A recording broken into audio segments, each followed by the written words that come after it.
Now, if someone asked if you had dropped a £20 note, would you say yes? Well, YouTube personality Julius Dein played a hidden camera experiment on members of the public to test their honesty. And here are some of the responses. Did it fell out of my pocket? No, it was at the side. Yeah, it fell in my back pocket, mate. 20 quid to construct.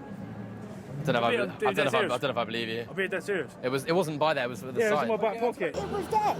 I know where it was because it's just come out of my Yeah, but you just said that so instinctivly. Because if I know it's my money, then I'm going to say that I've just dropped it. I know. That wasn't your £20. Was that your £20?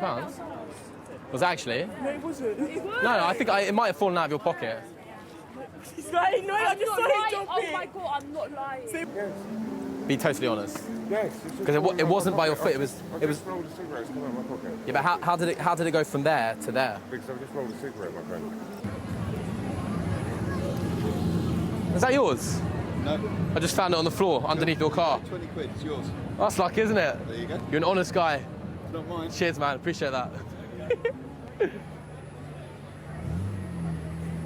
Well, we're now joined by the man behind that experiment, London magician Julius Dein. Julius, what motivated you to do this? What gave you the idea? Well, running a YouTube channel, it's my job to create interesting content that's, ask questions that challenges social norms, that questions moral integrity. I do all different types of things, from magic to YouTube pranks to social experiments, and I thought this would be a very interesting question. What would you do if someone found £20 by your feet? Yeah, you got quite a lot of varied responses there. Were you expecting to get the sort of reactions you got? I mean, look, I think the question is, what would you do if someone found £20 by your feet? And I think for the general public, there'll be all types of responses. So I was expecting a variety of response, and that's exactly what I got. Are we in an honest or dishonest society then, do you think, from that experiment? Well, I'll tell you from the statistics, we did it on 200 people, this social test, and of that 200 people, about 75% were honest and about 25% were dishonest. In terms of the kind of fragmentation of it, it depended on what area we were in. So when we were in Leicester Square in central London, it was very honest. It was actually very difficult to get a negative response. We moved over to another part of London, to Camden, and straight away, quickly, lots more dishonesty. It's quite interesting because, I mean, obviously finding a £20 note is different to actually stealing it, isn't it? That is very true, and that was one of the specific factors of this video. We didn't want to say, oh, I found your £20 note. We wanted to make it very open, Oh, there's £20 on the floor. And then people respond for themselves, I'm not, saying to them, I found your £20 note. I'm giving them the opportunity to think, oh, maybe I'll jump in here. Some people did get quite aggressive. People did get aggressive because...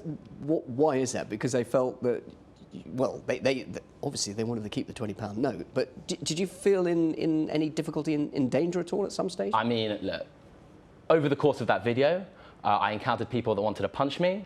I encountered drug dealers in Camden who, that wasn't on the video, but they ran up to us afterwards and, threatened to beat me up, and I had to make a quick dash for it. So yes, absolutely. People get very passionate, understandably, about money, and if they think it's theirs, and sometimes people lie to themselves and they, pretend it's their £20. I'm not sure if people were really rationally thinking, I'm trying to steal his money. Maybe they just didn't know whose it was, and were trying to make the best of the situation. It's quite entertaining, obviously. It is very entertaining, quite compelling viewing. But for you to actually put people on the spot like that, you've got to be pretty brave to do that, to question somebody's integrity.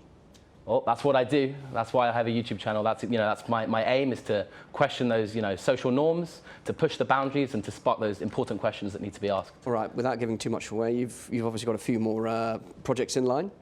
Absolutely. I mean, this has been received very well. We've had lots of public attention. People saying, "Oh, this is good. This is bad." People actually saying to me, "Oh, you shouldn't have done this because you're challenging people, and it should be done in a far more kind manner." I think it's great. We've got experiments down the road. For example, a disabled man in a wheelchair dropping £20 on the floor. What's going to happen then? So that's a new video lined up. We've also got magic. A pack of cards, throwing it at the train. Card goes through the window. We've got lots of funny pranks. Falling asleep on people on the train, and that's all on my YouTube channel coming up in the next few months. Funny pranks. I'm not so sure if I can really trust you here on television. I think that's it. That's the end of the interview. Good luck, Julius. Thank you very much indeed. You can see Julius on YouTube. Thank you very much.